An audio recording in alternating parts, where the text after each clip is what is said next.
అంతర్జాతీయ మహిళా దినోత్సవ సందర్భంగా శ్రీమతి సీతక్క గారి అధ్యక్షతన ఇందిరా మహిళా శక్తి కార్యక్రమాన్ని ఏర్పాటు చేసి పరేడ్ గ్రౌండ్లో తెలంగాణ రాష్ట్ర నలుమూలల నుంచి 1,00,000 మంది బిడ్డలను ప్రజాపాలనను ఇందిరమ్మ రాజ్యాన్ని ఆశీర్వదించడానికి రప్పించి మీ అందరి ఆశీర్వాదం మా ప్రభుత్వానికి లభించినందుకు మనస్ఫూర్తిగా మా ఆడబిడ్డలకు అంతర్జాతీయ మహిళా దినోత్సవ శుభాకాంక్షలు తెలియజేస్తున్నా.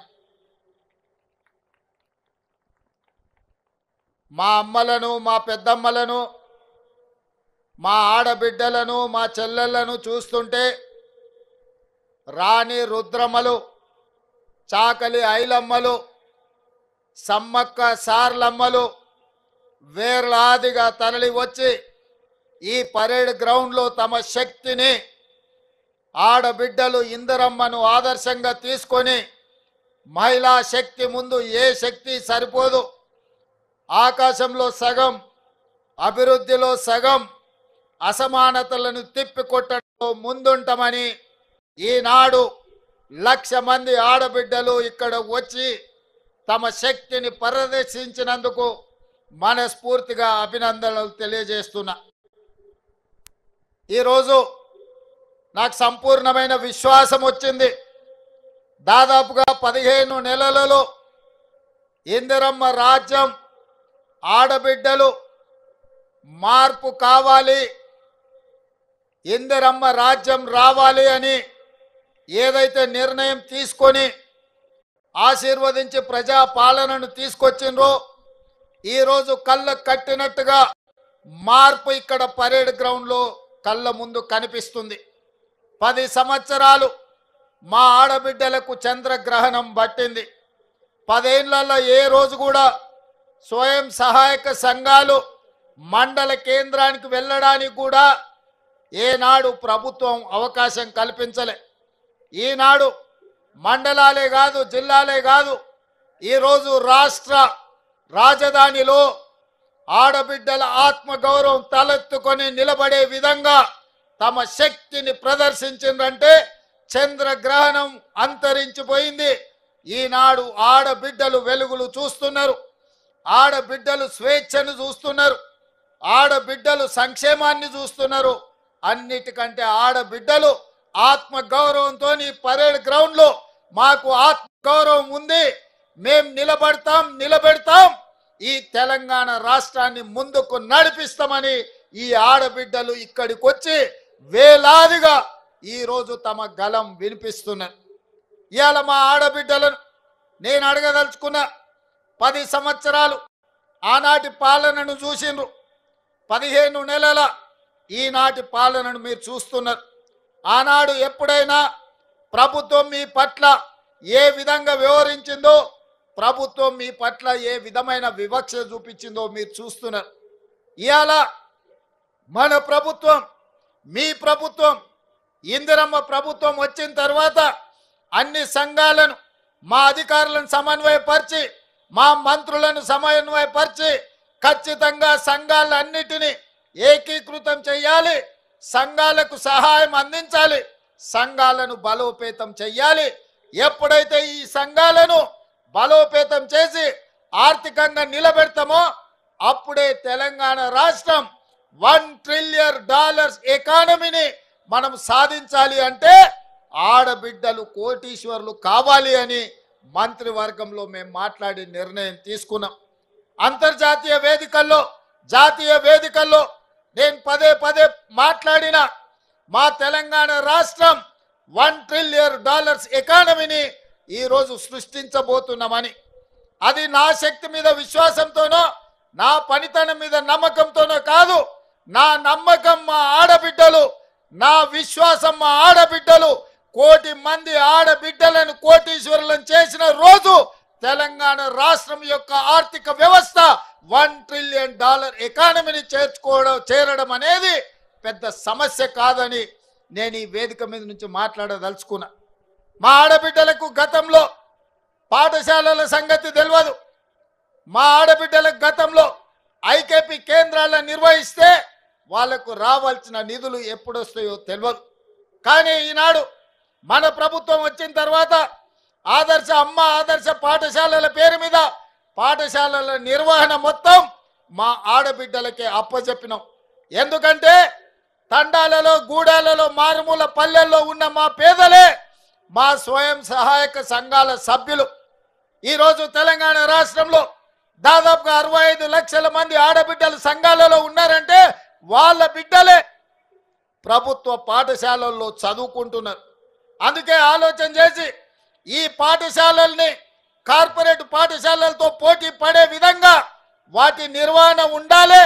వాటి నిర్మాణం అన్ని ఆడబిడ్డల చేతుల్లో ఉండాలి అని ఈరోజు రాష్ట్ర ప్రభుత్వం పాఠశాలలన్నిటిని కూడా మా ఆడబిడ్డలకు అప్పచెప్పినాం. ఇదే కాదు, రెసిడెన్షియల్ స్కూళ్ళలో ఉండే పిల్లలకు బట్టలు కుట్టే కార్యక్రమం ఆనాడు చంద్రశేఖరరావు గారు వాళ్ళ మంత్రులు కమిషన్ల కక్కుర్తిపడి ఎవరెవరికో కార్పొరేట్ కంపెనీలకు బట్టలు కుట్టే ఆర్డర్ ఇచ్చిండ్రు. కానీ మన ప్రభుత్వం వచ్చిన తర్వాత బట్టలు కుట్టే చేతి వృత్తి ఈనాడు మా ఆడబిడ్డలకు చేతనవును. ఇంట్లో కూర్చున్నా 1000 రూపాయలు సంపాదించాలి అన్న ఆలోచనతోని 1,30,00,000 జతల బట్టలు రెసిడెన్షియల్ స్కూళ్ళలో ఉండే ఆడపిల్లలకు మగ పిల్లలకు పాఠశాల తెరిచిన మొదటి రోజే బట్టలు అందించే విధంగా ఈరోజు బట్టలు కుట్టించే కార్యక్రమం మా ఆడబిడ్డలకు ఇచ్చినాం. ఆనాడు 25 రూపాయలు ఉండే కుట్టుగూళ్ళు, మరి ఈనాడు మా ఆర్థిక మంత్రి బట్టి విక్రమార్క గారు దాన్ని 75 రూపాయలకు పెంచి మా ఆడబిడ్డలకు గిట్టుబాటు కావాలి, లాభసాటిగా ఉండాలి. 4 రూపాయలు సంపాదిస్తే వాళ్ళ కుటుంబానికి ఉపయోగపడుతుందని చెప్పి ఈరోజు 75 రూపాయలు ఇచ్చినాం. ఇదే కాదు, జిల్లా కేంద్రాలలో ఇందిరా మహిళా శక్తి భవనాలు ఉండాలి. మీ సమావేశాలు కార్పొరేట్ కంపెనీలతో పోటీ పడే విధంగా మహిళా సంఘాల సమావేశాలు జరగాలి. మీ ఆర్థిక విధానాన్ని మీరు అక్కడ చర్చించుకోవాలని ప్రతి జిల్లా కేంద్రానికి ఇందిరా మహిళా శక్తి భవనాన్ని కేటాయించడమే కాదు, ప్రతి కేంద్రానికి 25 కోట్ల రూపాయలు కేటాయించి అద్భుతమైన భవనాలు కట్టుకోవడానికి మా ఆడబిడ్డలకి ఈరోజు మనము నిధులు ఇచ్చుకున్నాము. మిమ్మల్ని బలోపేతం చేసే కార్యక్రమాన్ని ఈరోజు మనం తీసుకున్నాం. ఇదే కాదు, ఓట్లు వచ్చినప్పుడు పంటలు పండినప్పుడు ఐకేపీ కేంద్రాలు నడిపి ఆ తర్వాత మా ఆడబిడ్డలకు పని లేకుండా ఉండకుండా ఇంతకుముందే మిత్రుడు బట్టి విక్రమార్క గారు చెప్పిండ్రు, మేము ఈరోజు మీకు 1000 మెగావాట్లు సోలార్ విద్యుత్ ఉత్పత్తి చేసి నిర్వహించి విద్యుత్ శాఖకు అమ్మే విధంగా ఈరోజు ఒప్పందాలు చేసినాం. మా ఆడబిడ్డలు ఇందులో చాలా మంది చదువుకున్న వాళ్ళు ఉన్నారు, పీజీలు పిహెచ్డి చేసిన వాళ్ళు సంఘాలలో సభ్యులు ఉన్నారు. నేను అడుగుతున్నా, ఈరోజు మా ఆడబిడ్డలు మా చదువుకున్న వాళ్ళు మా సోదరి మనులను ఆనాడు సోలార్ విద్యుత్ ఉత్పత్తి అంటే అదానీ అంబానీ కార్పొరేట్ కంపెనీలు చేసే వ్యాపారంగా చర్చ జరిగింది. నేను ఇవాళ మిమ్మల్ని అడుగుతున్నా, అదానీ అంబానీలతో మా ఆడబిడ్డలు పోటీ పడి సోలార్ విద్యుత్తును ఉత్పత్తి చేసి 1000 మెగావాట్లు ఈరోజు రాష్ట్ర ప్రభుత్వానికి సరఫరా చేసే ఒప్పందాన్ని ఈరోజు మా ఆడబిడ్డలకు అప్పచెప్పినము అంటే ఈ రాష్ట్ర ప్రభుత్వానికి మా ఆడబిడ్డల మీద ఉన్న విశ్వాసం, నమ్మకం. ఇది ఈరోజు మా ఆడబిడ్డలు అదానీ అంబానీలనే వ్యాపారంలో పోటీ పడగలరని మన ప్రభుత్వం విశ్వసించి, ఇదే కాదు మా మిత్రుడు పొన్నం ప్రభాకర్ గారు వారి శాఖ రవాణా శాఖ ఆర్టీసీలో బస్సులు ఎవరెవరో పెట్టుబడిదారులు కొని ఆ బస్సులు ఆర్టీసీలో కిరాయికి పెడితే వాళ్ళెవరో లాభం పొందుతున్నారు. అందుకే మిత్రుడు పొన్నం ప్రభాకర్ గారితో మాట్లాడి మీరు మీ ఆర్టీసీలో బస్సులు ఎవరికో లీజులకు ఇవ్వడం కాదు, మా ఆడబిడ్డలతో బస్సులు కొనిస్తాం, 1000 బస్సులు మా ఆడబిడ్డలతో కొనిచ్చి మీ ఆర్టీసీకి అద్దెకిస్తాం, తీసుకోవాలని చెప్పి వారితో మాట్లాడినా.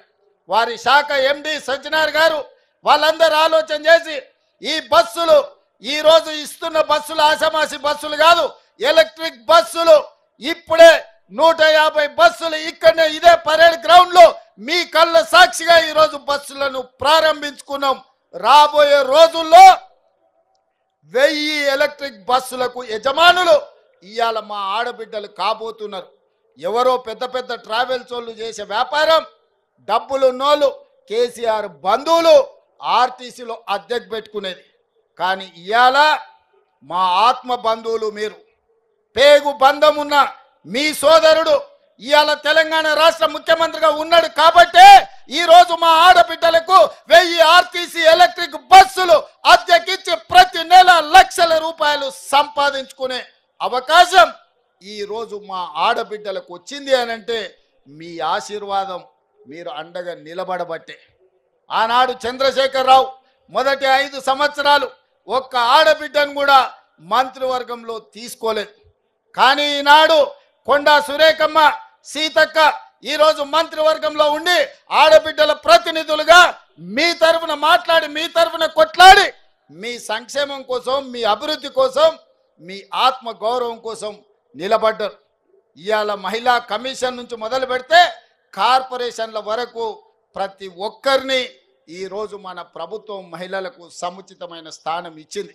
ఇదే కాదు, ఇవాళ నేను గుర్తు చేయదలుచుకున్నా, మా మేయర్ గారు ఉన్నారు వేదిక మీద, మా డిప్యూటీ మేయర్ గారు ఉన్నారు, మా ఆడబిడ్డలు ఎంపీపీలు, జడ్పీటీసీలు, జిల్లా పరిషత్ చైర్పర్సన్స్, సర్పంచులుగా ఉన్నోళ్ళు ఉన్నారు. తల్లి ఆనాడు మీకు పరిపాలనలో భాగస్వాములు కావాలి, మీ చేతిలో అధికారం ఉండాలి అని రాజీవ్ గాంధీ గారు కలలు కని స్థానిక సంస్థల్లో మహిళలకు మహిళా రిజర్వేషన్ తెచ్చింది కాబట్టి ఈ రోజు ఆడబిడ్డలు జిల్లా పరిషత్ చైర్పర్సన్స్, మేయర్లు, మున్సిపల్ చైర్పర్సన్స్, జడ్పీటీసీలు, ఎంపీటీసీలు, సర్పంచులు అవుతున్నారు. ఈ అభివృద్ధిని, మీ పనితనాన్ని చూసి శ్రీమతి సోనియా గాంధీ గారు చట్ట సభలలో ఎమ్మెల్యేలుగా, ఎంపీలుగా, ఎమ్మెల్సీలుగా ఆడబిడ్డలు రాణించాలని రాజ్యసభలో మహిళా రిజర్వేషన్ పాసు చేసి ఇవాళ మహిళలకు చట్ట సభలలో రిజర్వేషన్లు కాంగ్రెస్ పార్టీ సోనియా గాంధీ గారు కల్పించారు. ఇక్కడ ఉన్న మా ఆడబిడ్డలందరికీ నా సూచన ఒక్కటే, రాబోయే ఎమ్మెల్యే ఎన్నికల్లో, ఎంపీ ఎన్నికల్లో 33% మహిళలు ఎమ్మెల్యేలు, ఎంపీలు కాబోతున్నారు. మీలో నైపుణ్యం ఉండి నాయకత్వ లక్షణాలు ఉన్న ఆడబిడ్డలకు టికెట్లు ఇచ్చి మిమ్మల్ని ఎమ్మెల్యేలుగా గెలిపించుకునే బాధ్యత, ఎంపీలుగా గెలిపించుకునే బాధ్యత మీ సోదరుడిగా, మీ అన్నగా నేను తీసుకుంటా అని చెప్పి మా ఆడబిడ్డలకు మాట ఇస్తున్నా. మీరు నాయకత్వ లక్షణాలను పెంపొందించుకోండి, సమాజానికి సేవ చేయాలని ఆలోచన పట్టుదలతో ముందుకు రాండి అని చెప్పి ఈరోజు మా ఆడబిడ్డలకు చెప్పదలుచుకున్నా. అందుకే ఇవాళ మీరు ఆలోచన చేయండి. ఆనాడు ఇందిరమ్మ, ఆ తర్వాత ప్రతిభా పాటిల్, ఆ తర్వాత మీరా కుమార్, ఈనాటి వరకు మహిళలకు తెలంగాణ రాష్ట్రం ఇచ్చిన సోనియమ్మ ఆశీర్వాదంతో ఈనాడు ప్రియాంక గాంధీ గారు కూడా చట్టసభలలో ఉన్నారు. మహిళలకు అండగా నిలబడ్డది ఇందిరమ్మ రాజ్యం కాదా? మీరు ఒక్కసారి ఆలోచన చేయండి. అందుకే ఈరోజు ఇందిరమ్మ రాజ్యంలో ఆడబిడ్డల సంక్షేమం, ఆడబిడ్డల అభివృద్ధి ప్రధాన ఎజెండాగా పెట్టుకొని మేము ముందుకు వెళ్తున్నాం. మా మిత్రుడు బట్టి విక్రమార్క గారు చెప్పినట్టు మొదటి సంవత్సరంలోనే 21,000 కోట్ల రూపాయల బ్యాంకు జీరో వడ్డీ రుణాలను మీకు ఇచ్చి మళ్ళీ మీరు ఆత్మగౌరవంతో తలెత్తుకునే విధంగా ఈనాడు కార్యక్రమాలు తీసుకున్నాం. మొన్న సివిల్ సప్లైస్ కార్పొరేషన్ రివ్యూ చేసినాం, అగ్రికల్చర్ డిపార్ట్మెంట్ రివ్యూ చేసినాం. పెద్దలు ఉత్తమ్ కుమార్ రెడ్డి గారు, తుమ్మల నాగేశ్వరరావు గారితో పంట పండించిన పంట ఐకేపీ కేంద్రాలు కొంటున్నాయి. కొన్న వడ్లు మిల్లులకు వెళ్తున్నాయి. మిల్లులో కొన్ని పంది కొక్కులు ఆ వడ్లను మొత్తం మెక్కుతుండ్రు. కట్టవాయ అంటే కట్టరు, పట్టుకోవాయ అంటే దొరకరు. అందుకే ఈ దొంగలను నమ్మదలుచుకోలే. ఈ దొంగలకు గుణపాఠం చెప్పాలి. ఈ ఎలకలకు, పందికొక్కులకు మందు పెట్టాలి అంటే రాబోయే రోజుల్లో ప్రతి మండలంలో మా మహిళా సంఘాలకు రైస్ మిల్లులు పెట్టించే బాధ్యత మా ప్రభుత్వం తీసుకుంటది. మీ సోదరుడు రేవంత్ రెడ్డి తీసుకుంటాడు, మీ రేవంత్ అన్న తీసుకుంటాడు. రైస్ మిల్లులే కాదు, గోడౌన్లు కూడా కట్టించి ఐకేపీ కేంద్రాలలో మీరు కొనుగోలు చేసిన వడ్లను మీ గోడౌన్లలో నిల్వ ఉంచి ఆ వడ్లనే మీరు మిల్లింగ్ చేసి బియ్యం రాష్ట్ర ప్రభుత్వానికి, ఫుడ్ కార్పొరేషన్ ఆఫ్ ఇండియాకి సరఫరా చేసే విధంగా చర్యలు తీసుకోవాలని ఉత్తమ్ కుమార్ రెడ్డి గారితో మాట్లాడిన. ఈ మహిళా దినోత్సవ సందర్భంగా మా ఆడబిడ్డలకు నేను ఒక మాట ఇస్తున్నా, రాబోయే రోజుల్లో మీరు చూసుకోండి, ప్రభుత్వమే స్థలం ఇస్తుంది, ప్రభుత్వమే లోన్లు ఇప్పిస్తుంది, మీరే గోడౌన్లు కట్టండి, మీరే రైస్ మిల్లులు పెట్టండి, మీకు అండగా నిలబడతాం, మిమ్మల్ని వ్యాపారస్తులుగా నిలబెడతాం, మీ కాళ్ళ మీద మీరు నిలబడండి, ఆర్థికంగా నిలదొక్కోండి, ఈ రాష్ట్రాన్ని $1 ట్రిలియన్ ఎకానమీగా మా ఆడబిడ్డల్ని మార్చండి అని చెప్పి నేను ఈ సందర్భంగా అడుగుతున్నా. అందుకే ఈరోజు రాష్ట్ర ప్రభుత్వం 1 కోటి మంది మహిళల్ని కోటీశ్వరులను చేయాలంటే ఈరోజు 65 లక్షల నుంచి 67 లక్షల మంది మహిళలు చేరిరు. మరి దీన్ని విస్తరించాలనుకున్నాం, అయితే కొన్ని నిబంధనలు అడ్డం వచ్చినాయి. 18 ఏండ్ల నుంచి 60 ఏండ్ల వరకే ఈరోజు సంఘాలలో సభ్యులుగా చేరడానికి నిబంధన ఉన్నది. అందుకే చీఫ్ సెక్రటరీ గారికి ఆదేశాలు ఇచ్చిన, 18 ఏండ్లను 15 ఏండ్లకు తగ్గించండి, 60 ఏండ్లను 65 ఏండ్లకు పెంచండి, ఆడబిడ్డల్ని సంఘాలలో సభ్యులుగా చేర్చండి, 1 కోటి మంది ఆడబిడ్డలు సభ్యులు కావాలి, వాళ్ళను కోటీశ్వరులను చెయ్యాలి అని ఈరోజు ప్రభుత్వానికి ఆదేశాలు ఇచ్చిన. 10వ తరగతికి వచ్చిన ఆడబిడ్డ ఎంత చైతన్యంతోనూ ఉంటుంది. ఆ చెల్లె ఈరోజు అన్ని చదువుకుంటుంది, అన్ని చూస్తుంది, ప్రపంచం ఏ విధంగా ముందుకెళ్తుందో 10వ తరగతికి వచ్చిన ఆడబిడ్డకు అవగాహన ఉన్నది. అందుకే 15 సంవత్సరాలు నిండిన ప్రతి ఆడబిడ్డను, ప్రతి చెల్లెల్ని సంఘాలలో సభ్యులుగా చేర్చండి. 60 ఏళ్ళు పైబడిన కుటుంబ బాధ్యతను ఆ తల్లి వదలలేదు.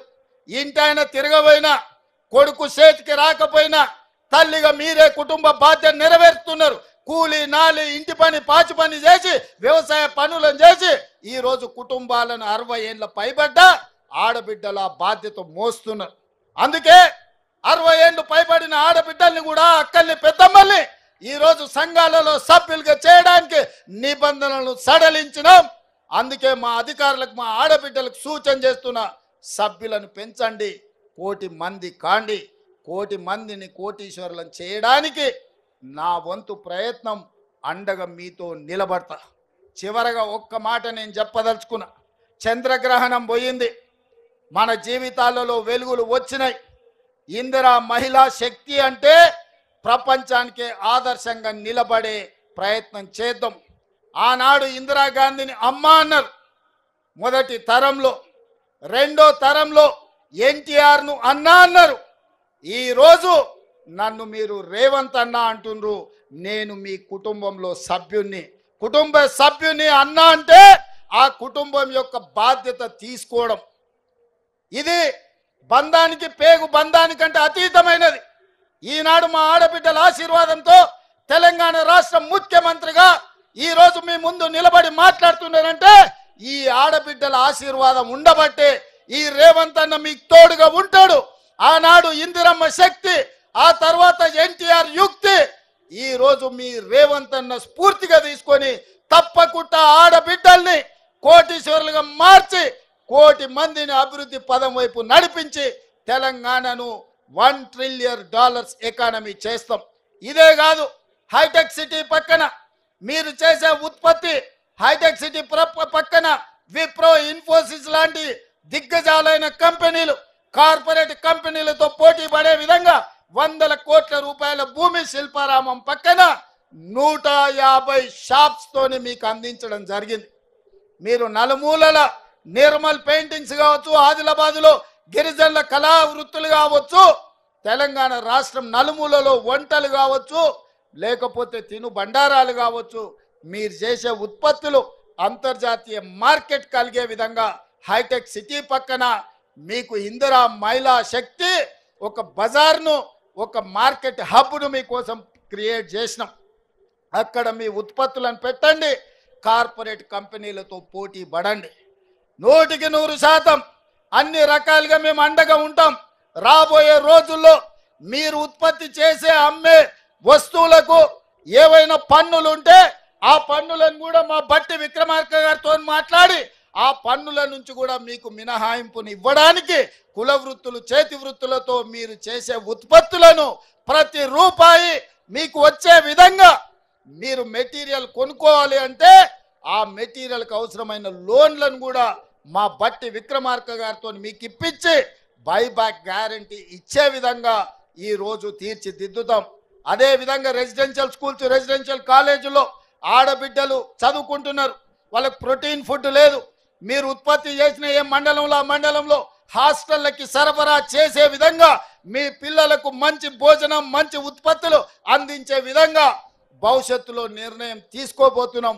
వాటి మీద కూడా చీఫ్ సెక్రటరీ గారికి సూచన చేస్తున్నా, అదే విధంగా సెట్ సిఓ గారికి సూచన చేస్తున్నా. మీరు సమీక్షించి మీరు విధానం తయారు చేసి నా దగ్గరికి తీసుకురండి, వాటన్నిటికి కూడా అనుమతిస్తా. మరి ఈరోజు ఇంత ఆలస్యమైన ఇంత చీకటైన మారుమూల ప్రాంతాల నుంచి వచ్చిన మా ఆడబిడ్డలు ఇంత ఓపికగా కూర్చొని ఈ ఆలోచనలు పంచుకొని సంఘాలను ముందుకు తీసుకెళ్ళండి, సమావేశాలు పెట్టండి, మీ స్వేచ్ఛను ఉపయోగించుకోండి, మీరు స్వయం సాధారికతను సాధించండి, ఈ తెలంగాణ రాష్ట్రాన్ని అభివృద్ధి పదం వైపు నడిపించండి. అన్ని రకాలుగా మీకు అండగా ఉండే బాధ్యత నాది. ఇవాళ బీఆర్ఎస్ వాళ్ళు ఏడుస్తున్నారు. శ్రీశైలం లెఫ్ట్ బ్యాంక్ టన్నెల్ కూలితే జనాలు చచ్చిపోతే వాళ్ళు సంతోషంతో డ్యాన్స్ చేస్తున్నారు. ఏనైనా రోడ్డు మీద యాక్సిడెంట్ జరిగి ఎవరైనా చచ్చిపోతే వాళ్ళు సంతోషపడుతున్నారు. ఏనైనా పంట ఎండిపోతే వాళ్ళు సంతోషపడి గంతులు వేస్తున్నారు. ఇంత పైశాచిక ఆనందం ఎక్కడన్నా ఉంటుందా? ఏందయ్య వాళ్ళ ఆలోచన? టన్నెల్ కూలితే రేవంత్ రెడ్డిని తిట్టొచ్చు, రోడ్డు మీద ప్రమాదం అయితే రేవంత్ రెడ్డిని తిట్టొచ్చు, కాళేశ్వరం కూలిపోతే రేవంత్ రెడ్డిని తిట్టొచ్చు, ఎండకు పంటలు ఎండిపోతే రేవంత్ రెడ్డిని తిట్టొచ్చు. నన్ను తిట్టడం కోసం మీ పైశాచిక ఆనందం మంచిదా అని బీఆర్ఎస్ వాళ్ళు నేను అడుగుతున్నా. 10 ఏళ్ళు ఏల్తిరి దోసుకుంటిరి, 10 నెలలు కూడా కాలేదు, అప్పుడే ఈ ఏడుపులు పెడబొబ్బలేంది? ప్రజలు చచ్చిపోతుంటే బాధతో ప్రభుత్వానికి అండగా నిలబడాలి. ప్రజలకు ఏదైనా కష్టం వచ్చినప్పుడు మనందరం కలిసికట్టుగా ఆదుకోవడానికి ఆలోచన చేయాలి. ప్రజా సమస్యల్ని 10 ఏళ్ల పరిపాలన అనుభవం ఉన్న మీరు మాకు సూచన చేయాలి. ఈరోజు నీళ్ళ సమస్య వచ్చినా, కరెంటు సమస్య వచ్చినా, ప్రాజెక్టుల ప్రమాదం వచ్చినా మీ అనుభవాన్ని ఉపయోగించి ప్రభుత్వానికి సూచన చేయాలి తప్ప మీ పైశాచిక ఆనందం తెలంగాణ రాష్ట్రానికి మంచిది కాదు. పైశాచిక ఆనందం పొందినోడు ఎవడు బాగుపడ్డోడు ఎప్పుడు చరిత్రలో చూడలే. పురాణాల నుంచి నిన్న మొన్నటి ఎన్నికల వరకు ఈ పైశాచిక ఆనందం ఉన్నోళ్ళు బాగుపడ్డది సంగతే లేదు. అందుకే మీ ఏడుపు ఆపండి, అభివృద్ధిలో భాగస్వాములు కాండి. ఈరోజు జరుగుతున్న కులగణనలో మీ పేర్లు నమోదు చేసుకోండి. మా ఆడబిడ్డలు చేసే అభివృద్ధిలో కూడా మీరు భాగస్వాములు కావాలి. మా ఆడబిడ్డలు పట్టుదలతోని ముందుకు వచ్చిండ్రు. ఆడబిడ్డలకు అండగా నిలబడే బాధ్యత ఈ ప్రభుత్వం తీసుకుంటుంది. 1 కోటి మందిని కోటీశ్వరులను చేసే వరకు ఈ ప్రభుత్వం విశ్రమించదు. ఆడబిడ్డలారా, అక్కలారా, పెద్దమ్మలారా, చెల్లెల్లారా, మిమ్మల్ని అడుగుతున్నా, 1 కోటి మందిని కోటీశ్వరులను చేద్దామా? చేద్దామా? చేద్దామా? 1 కోటి మందిని కోటీశ్వరులను చేద్దామా? చేద్దామన్న వాళ్ళందరూ చేయి పైకి ఎత్తండి, వెనకాల ఉన్న వాళ్ళు కూడా ఎత్తండి, అందరు ఎత్తండి. జై ఇందిరమ్మ, గట్టిగా జై ఇందిరమ్మ, జై ఇందిరమ్మ. ధన్యవాద సోదరి మనులారా.